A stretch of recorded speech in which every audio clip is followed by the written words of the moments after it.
thank the panelists for being here. I just wanted to mention first, and then I'll have some questions, that I represent the port area of Long Beach, California, which is right adjacent to LA. And so I've had the good pleasure of visiting with the port pilots, the CDIP buoy network in the San Pedro Bay. And I know the value of the information that these devices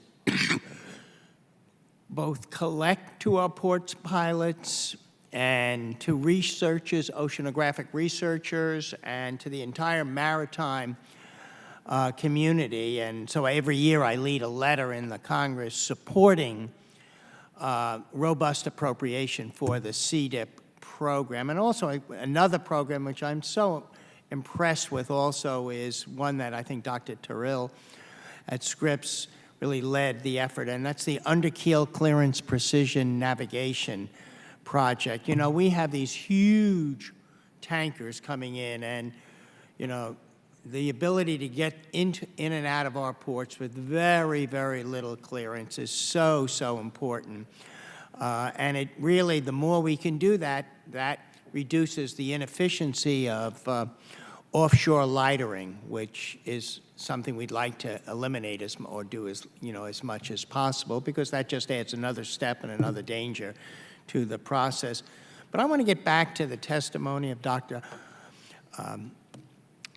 Oskan Haller and all the others about partnerships across government agencies. You've all talked about, I think, academia, the private sector, how we need these robust initiatives connected across these multiple entities and geographic. I want to know, what can the Congress do about that? What do you think, if you were going to advise us to take some very concrete steps to promote the partnerships that you're talking about? Could you give us some, just dig a little deeper and give us some examples of what you'd like us to do? Thank you very much for this excellent question. Partnerships between federal agencies are really key, and they are key not just for the problem that you just mentioned, but for a variety of other problems that are related to the coastal zone, be it, for instance, coastal flooding due to storm events, or be it energy production from waves or tidal currents, so across the coastal zone. I think, you know, I've always felt that I've been very fortunate to work in a field where there are multiple federal agencies interested in funding research and development. That's great. You can really expand your portfolio.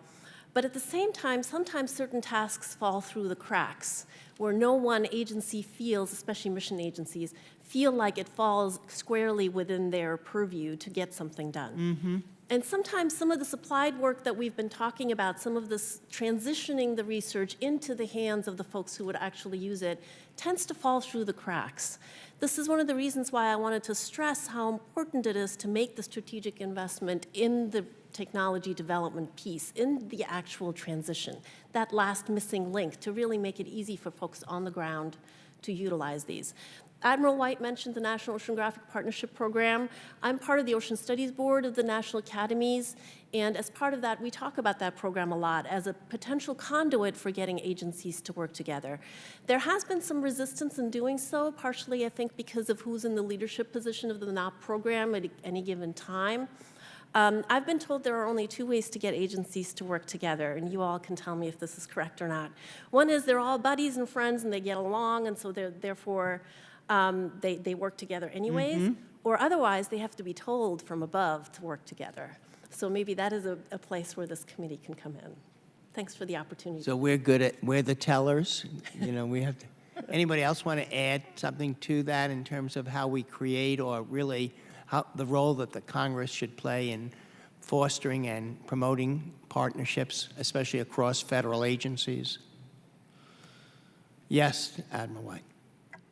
Thank you, sir. I should mention that there has been a piece of legislation that's been entered into the process, I believe, by Congressman Panetta and Congressman Palazzo, called Commercial Engagement Through Ocean Technology Act of 2018. It's CNOTE by short.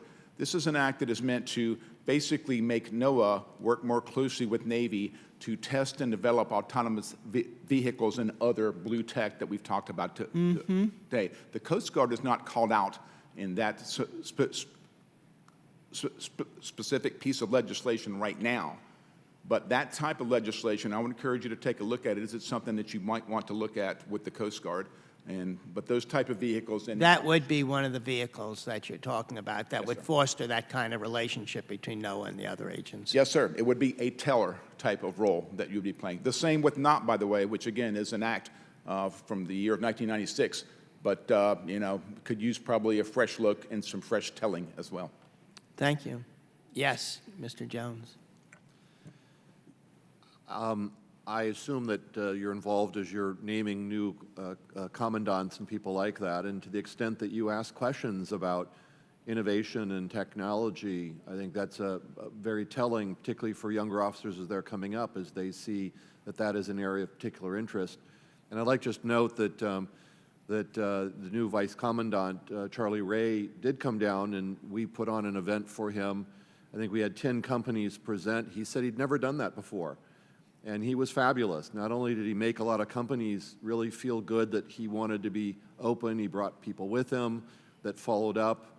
And that kind of regional interface, the ability to talk to industry, to know that leadership is interested, again, thinking of these innovation councils going on a regional basis, I think could have a lot of benefit. Also, younger officers can get involved.